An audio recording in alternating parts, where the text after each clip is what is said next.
SBREIA club, a little bigger than this. It was down in San Diego, and I was wholesaling properties, and I needed more cash and a cash buyer, and so I went to a REIA meeting, and that one's pretty big. They hold San Diego, we have a huge population. They have probably about 100, 120 people in the room.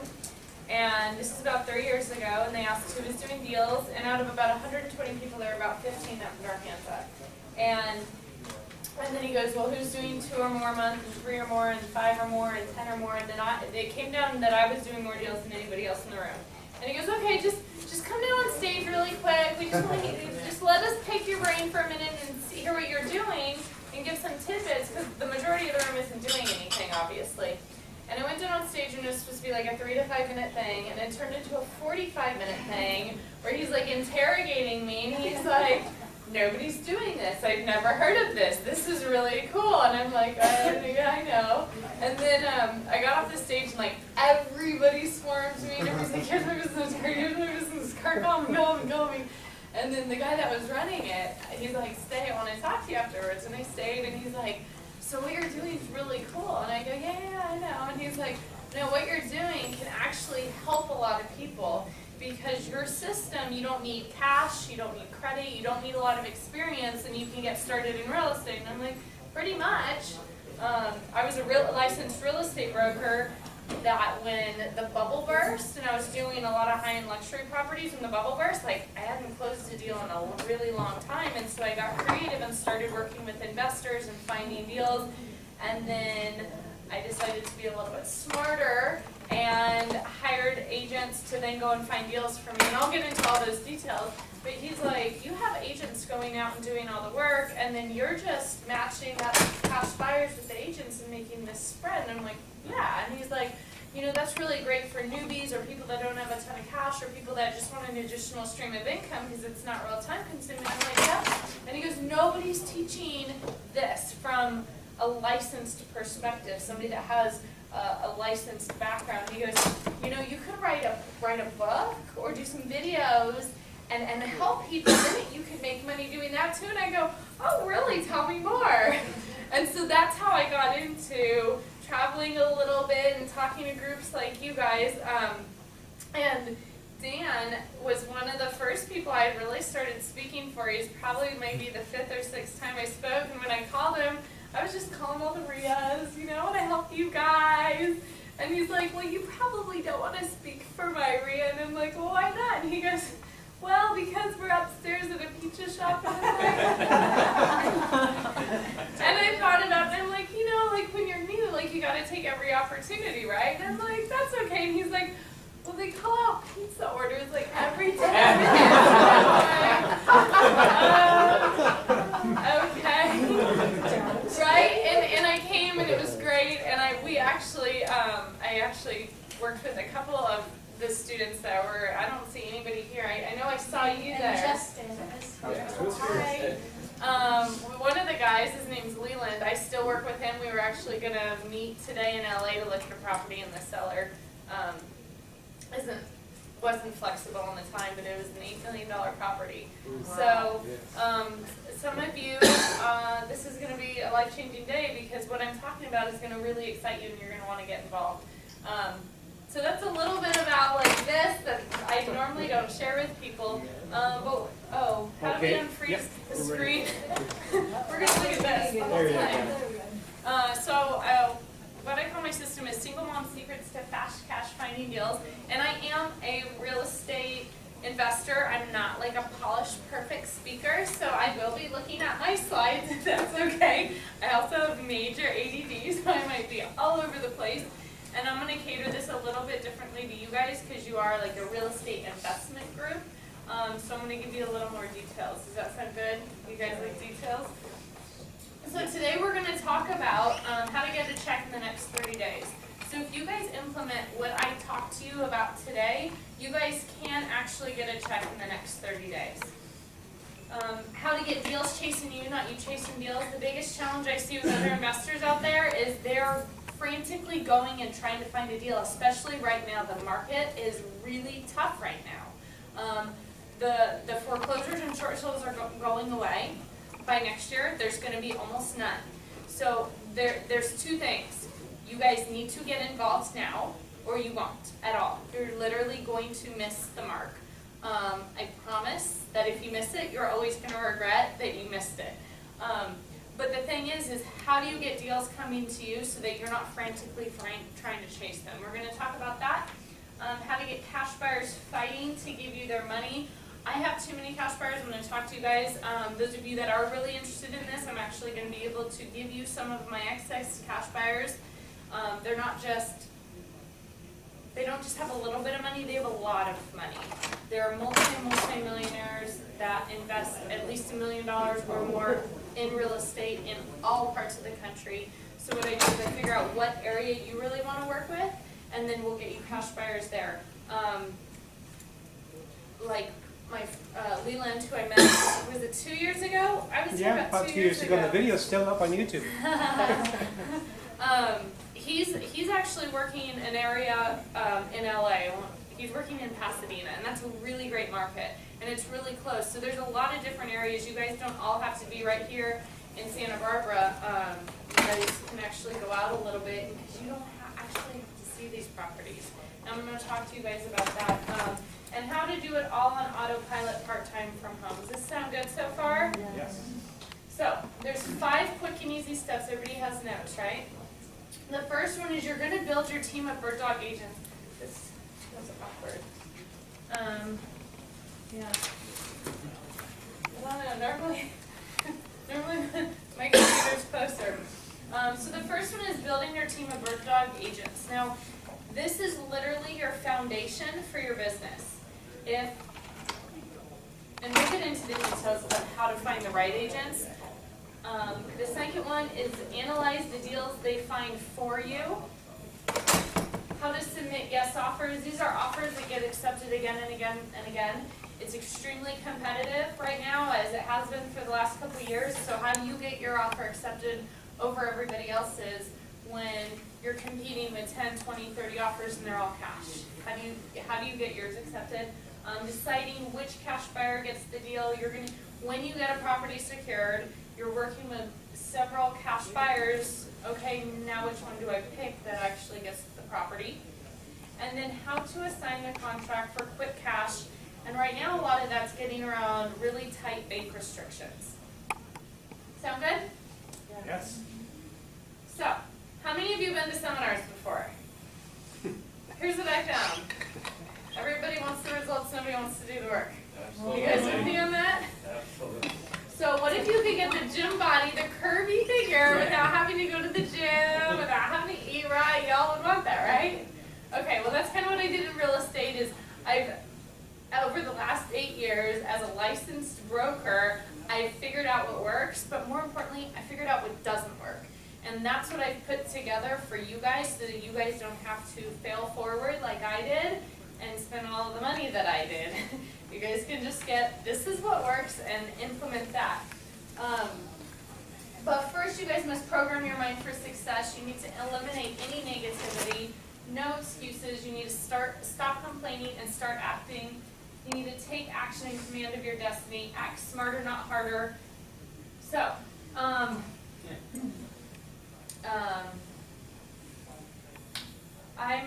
doing okay today. I'm pretty successful. I have a pretty nice life. But it wasn't always this way. When I was 5, I was diagnosed with ADHD. And I know there's probably a few in the room that are like, oh, me too, me too. And I'm glad now I have it because I can multitask. But when I was 5, my parents told me that I was a problem and I was too much and I was difficult to handle and I was hard to be around. And as a child, you know, your parents are supposed to be the 2 people that love you more than anything. And so to hear these 2 people say all these awful things about me on an ongoing basis was really challenging. They used to actually duct tape my mouth frequently and make me spend a lot of time alone because they, again, couldn't handle me. So I grew up my entire childhood thinking that I was a problem, thinking that I was a failure, thinking that something was wrong with me. When I was 16, they had enough of me and sent me to boarding school. And to get me there, California, they sent me in handcuffs with an off-duty police officer. They're called escorts, and when they're off duty, and they hired 2 of them. Now, I wasn't a bad kid. I wasn't in trouble. I actually had been working since I was 13. They just said I was literally too much and they needed a break. And so I lived in Southern California, and the school they chose to send me to is in Idaho. And so to get me there, I'd have to fly on an airplane in my handcuffs. And so I went through an airport at 16 years old in handcuffs, and it was it really messed with my head for a while, because I really felt like seriously something has got to be wrong with me. Like, if my parents are sending me away because they don't want to be around me, and now I'm walking through handcuffs, and of course everybody's looking at me like, what did she do? What did she do? It really messed with my head for a little bit.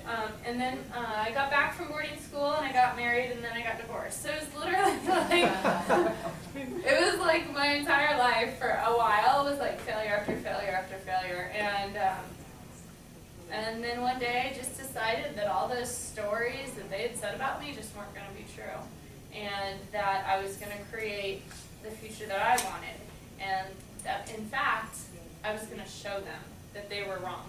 And I got into real estate, and what happened was I was a horse trainer, and all of my clients that had horses that were really wealthy were all in real estate. So I'm like, I think I'm going to get into real estate too, because when I was a horse trainer, I was training like 90 hours a week. I don't know if there's anybody in the room that's ever worked really hard, but I was working really, really hard and not making a ton of money. And I'm watching these people that have all this money, and they're spending like 10 grand a month on horses that are over 6 figures, and they never seem to be working. And they were all in real estate. So I'm like, I'm going to get in real estate. I must get my real estate license then, right? Like, that's what I thought.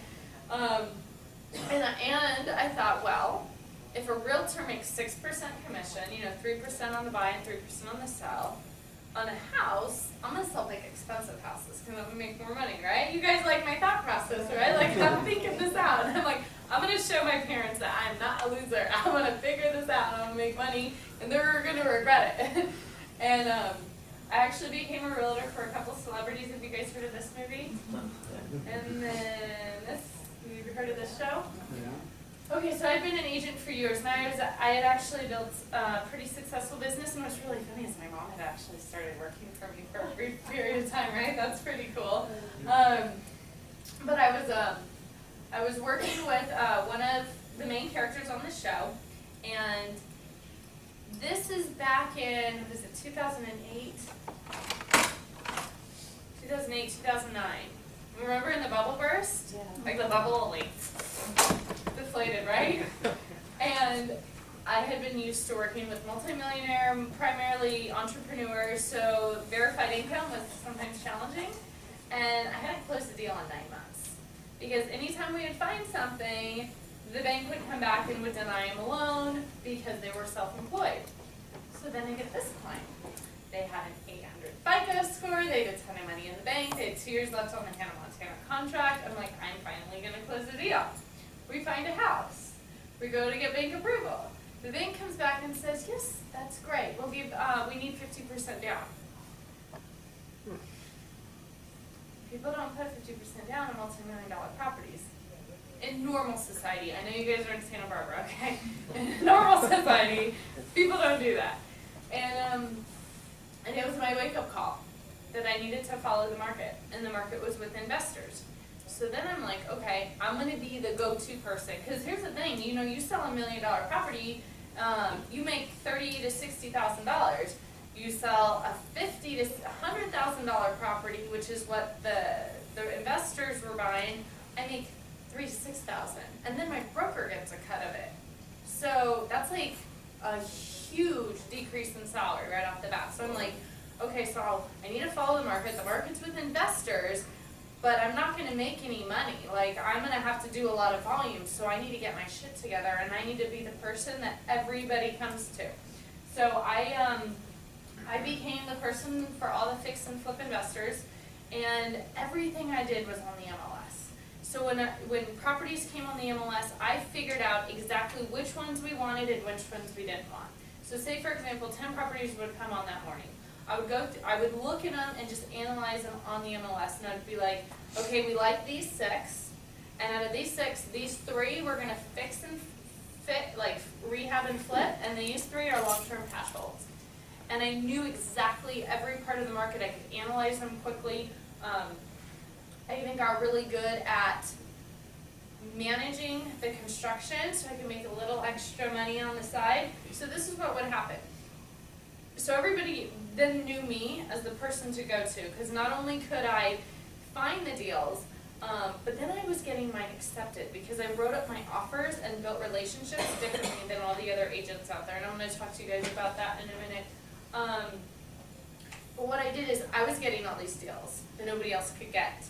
And then I was managing them, rehabbing them, and then reselling them. So it was literally like I was a one-stop shop. If you had money, you would wire me the money, and 3 months later, I'd wire you twice as much back. And so everybody came to me, and everybody referred people to me, which was kind of good. That was kind of what I wanted, right? Like I wanted to do that, and then I did it. The problem was they made all the money. I was finding the properties. I was doing all the research. I was finding it, I was then looking at it, I was then managing the rehab and construction process, then I was reselling it. And then when everything's said and done, there's a $30,000 profit, and $25,000 or $26,000 goes to the investor, and then I get my little 3% commission, which is like $3,000 to $4,000. And I'm like, you know, you do that enough and it's kind of okay, but again, I was working a lot of hours, and I'm like, what if, and then and I was getting all the deals. So it was even worse than it is now. I was competing with 40 to 50 other investors on any one property. And other agents would come to me and they'd be like, are you writing up an offer on such and such street? And if I said yes, they wouldn't even throw an offer in because I always got mine accepted. And so then they would start coming to me and go, what are you doing to get your offers accepted? That's how you know. Because then I'm not going to get mine accepted, right? But then one day, my daughter is really young, and I'm like, why am I working so hard? This is stupid. Why don't I hire a couple agents and have them do this for me? They want the work. They want the business.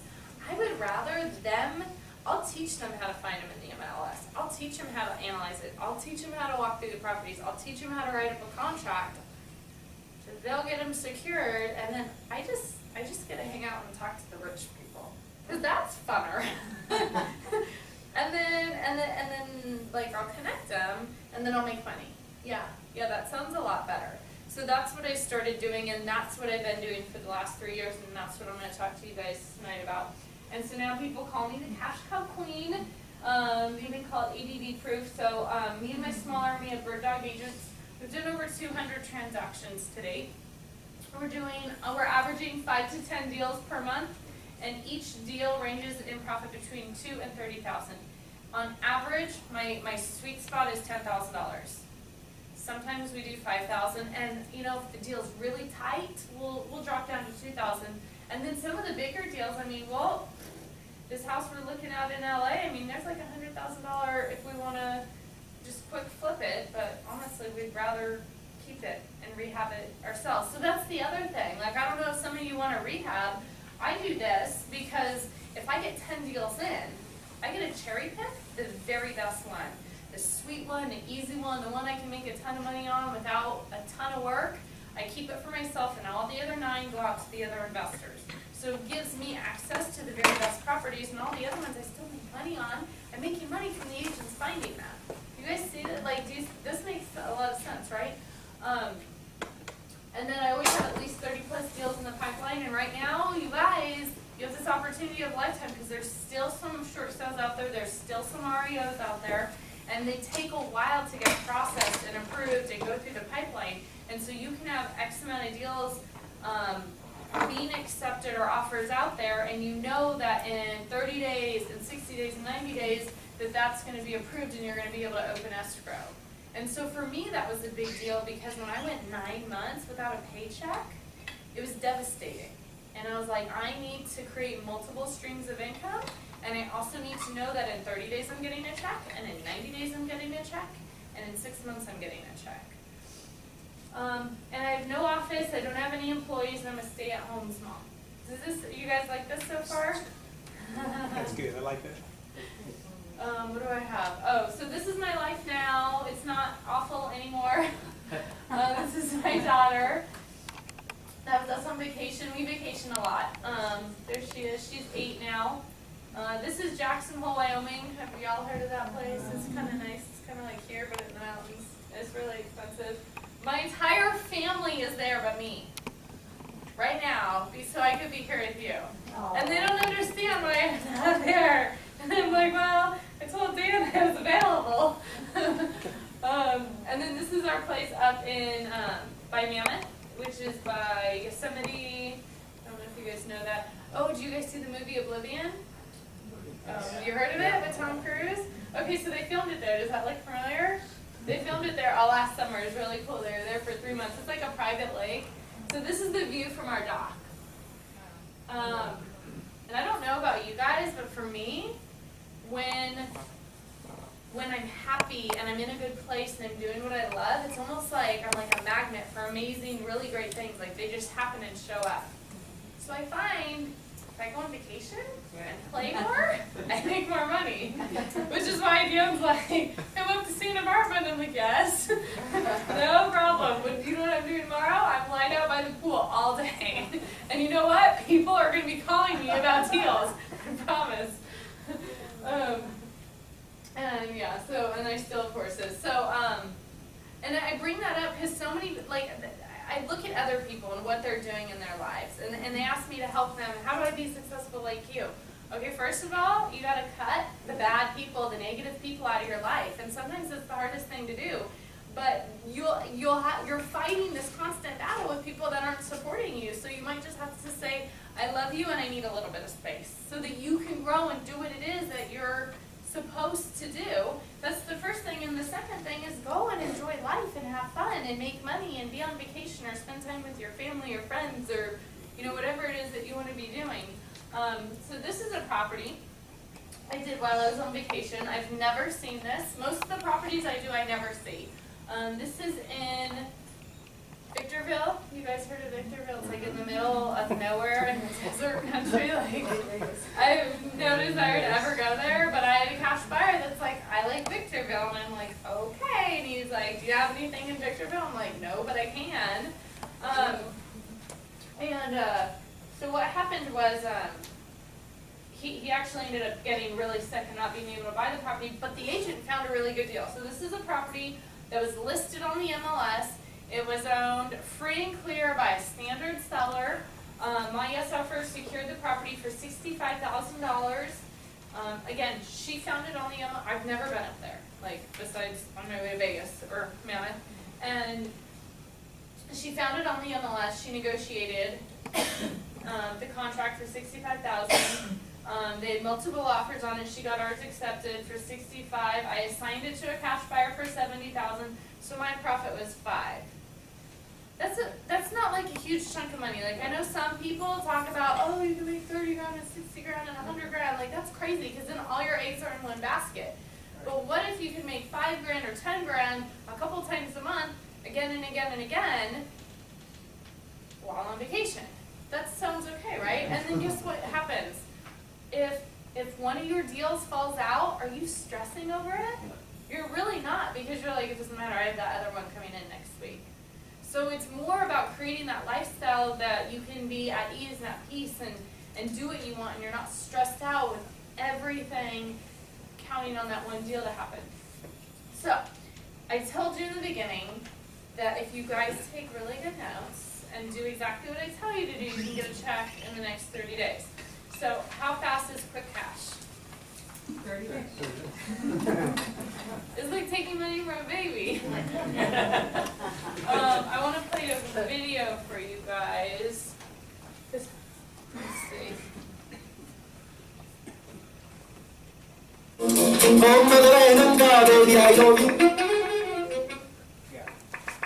How you doing? My name's Carnell Matthews. Once the system opened up, immediately start going through everything. Took a few months for everything to get rolling because, you know, you're waiting on a couple short sales and things to happen. I did everything as I was supposed to do, exactly as the system says. And December, I had my biggest month in real estate ever. On December 9th, I closed the deal when I made $10,000 on December 9th.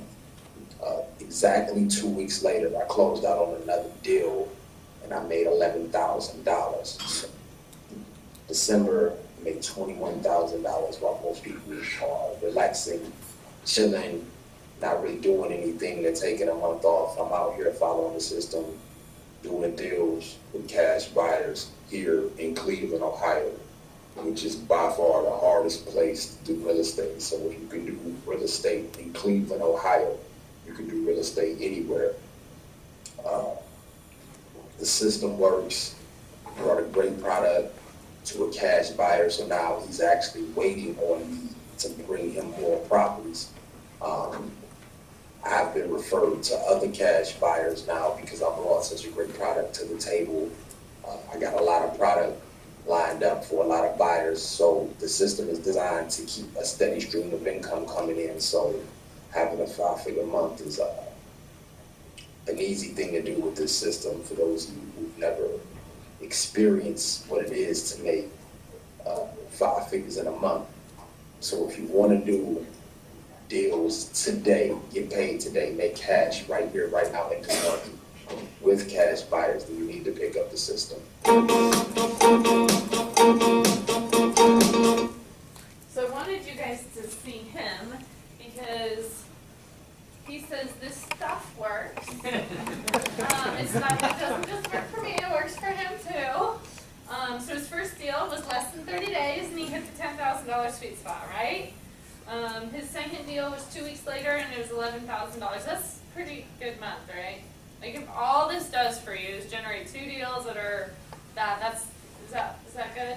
Would most of you be okay with that? Yeah. He said Cleveland's not so great, and he said it was really easy. Now he had no experience in real estate, and he didn't use any of his own cash or credit at all. So, 30 days or less. How about in an hour? That's fast, right? We like that. So this is 252 Temple Street. My guest offer secured the property after my cash buyer had his higher offer rejected.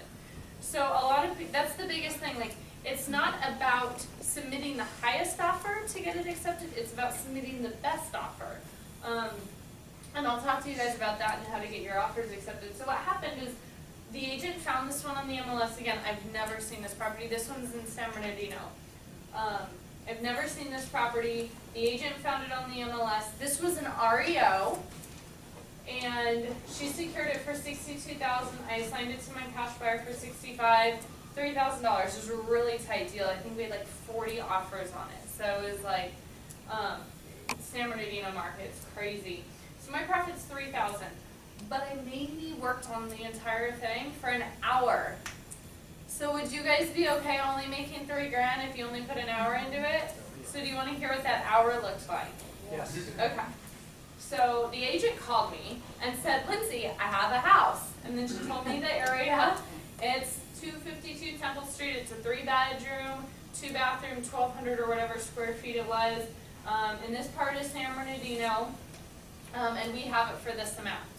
Great. And I think about who has either been bugging me for a deal or who wants deals. And then I send out a text and I'm trying to remember. This was, gosh, about 2 years ago. I'm trying to remember. Anyway, so I send out a text. He calls me back. He says he wants the deal. We do the assignment agreement, which I want to repeat myself. This was an REO that I assigned. And people say it can't be done. And the biggest thing I say is don't say it can't be done just because you've never done it, because I've done it. I actually have the assignment agreement, and I have the bank addendum from the bank saying I'm assigning it. And I have all that. And I actually have it in the document CD that I include for everybody, just to prove my point that it can be done. But I don't recommend doing it because it can be kind of a headache. So, yeah, there's a phone call between me and the agent, then there's a phone call or text between me and the cash buyer. Once we're in agreement, there's a couple emails exchanged, and when everything's in agreement for the $3,000, all the purchase price, all the terms and conditions, then I connect the cash buyer to the agent, and I'm done. I'm out of the deal until it closes escrow. And I get paid by escrow at closing. So the cash buyer is then connected with the agent manages the entire process. This is a normal transaction. They're now the buyer. This is the agent helping the buyer. I'm done. I don't do anything else. I'm totally done. When it closes escrow, I get my assignment fee. Now that goes on the HUD at closing as a buyer's consultation fee. This is why this is all being done legally. It's open. It's being disclosed what's going on. So I get paid in the open in front of everybody. Does this sound good so far? Does this make sense? Do you need a license? No. I'm not acting as a licensed person. I'm acting as an investor. And you didn't have to say and or signee on the contract? No. Because it was a consultation. Well, that's a longer conversation. Okay. But never, ever, ever put and or a signee on a contract. You'll never get it accepted. And we can talk about that in the offer section. But for an hour's worth of work, 3K is okay, right? Then you're like, okay, I'm gonna take the rest of the day off. I'm gonna go to the pool. So the secret formula, you guys, ready? You find cash buyers, and you find the houses they want. It's really simple. Like, this is what I hear other investors out there doing. They're like frantically trying to find a house, and then once they get a house, then they're like frantically trying to find somebody to sell it to. Why don't you find a cash buyer and ask them what it is that they want, and then you take that information to an agent and say, I want to own everything that hits the market like this. And they target that specifically, so when you get it accepted, you have a buyer. Like, no stress, no worry, like, it's a done deal, right? It makes sense? So don't let anybody tell you that the economy's bad and nobody has cash. It's just not true. And I want to play, so what I do to get some of my cash buyers, now you guys are in a really good market because you're like surrounded by money, right? One of the things I do is I have a list of multi-millionaires. Some of them live up here, but they buy all over the country. And so I have a list of them that are spending multi-million dollars rehabbing, fixing, flipping, or long-term cash hold properties. And I send them a letter. Because you don't want to call them, because then it's like a solicitation and you're bugging them. So what you want to do is you want to pique their interest and get them to call you.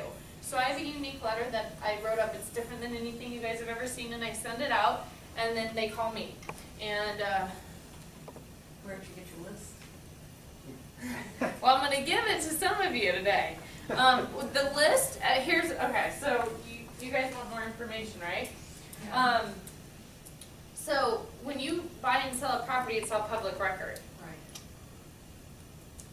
There's a system out there that's kind of expensive, but I can data sort all the quality leads out of it. So my office goes through and data sorts. So for example, San Diego County, 12,000 cash transactions over the last year. Then my assistant goes through and data sorts and says, I need only entities that spent $1 million or more, or bought 6 properties or more a year. And then it squishes it down to 300. Those are the people I want to talk to. All the other people are newer investors. They're only doing a couple a year. They don't have enough cash. I need somebody that has a lot of money to work with. And so I squish it down in each area. Does that make sense? Okay, so I sent a letter, and I never answer phone numbers I don't know. And so they usually end up leaving voicemails in the beginning, and this was the first voicemail from him. Hi, Lindsay. My name is David Simmons. You sent me a little flyer. Yes, I do buy properties. My biggest problem these days is I have too much cash. Would that be okay if you guys got a voicemail? And they're like, they literally leave you a voice message. My biggest problem is I have too much cash. I can help you with that problem. Not a problem anymore, right? And then, so I called him back, obviously, and I said, what is it that you buy and where do you buy? And I got a little feel for his personality and made sure that we were, like, I liked him and he was a nice guy, because you got to work with people you like, right? There's some assholes out there, and you don't want to be working with them. And so he seemed really cool. He told me exactly what he wanted and where he wanted it. Have you guys heard of the town called Paris? Yeah. Okay, so